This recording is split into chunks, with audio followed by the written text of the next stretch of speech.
Am რუსი პროპაგანდისტის ეს განცხადება თუ ნახეთ საქართველოსზე და ერეკლამებაზე. В 1795 году, это конец 18 века, такая страшная случилась резня в Тифлисе, где было вырезано практически все население, жесточайшим образом, циничным образом. Но после этого царь Ираклий тоже на коленях, он подал прошение на коленях к тому, чтобы его взяли в Россию-матушку. სინამდვილეში ისტორიის ეს ეპიზოდი ზუსტად რომ შვენივრად ასახავს რას ნიშნავს რეალურად რუსეთთან თანამშრომლობა.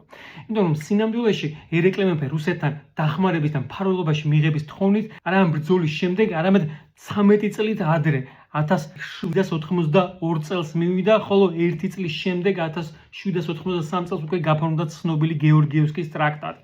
თუმცა რამდენად შეასრულა ეს პირობა რუსეთმა და რამდენად დაიცვა ქართლ-კახეთის სამეფო, თავად სიმონიანის აღწერიდან ჩანს მშვენივრად.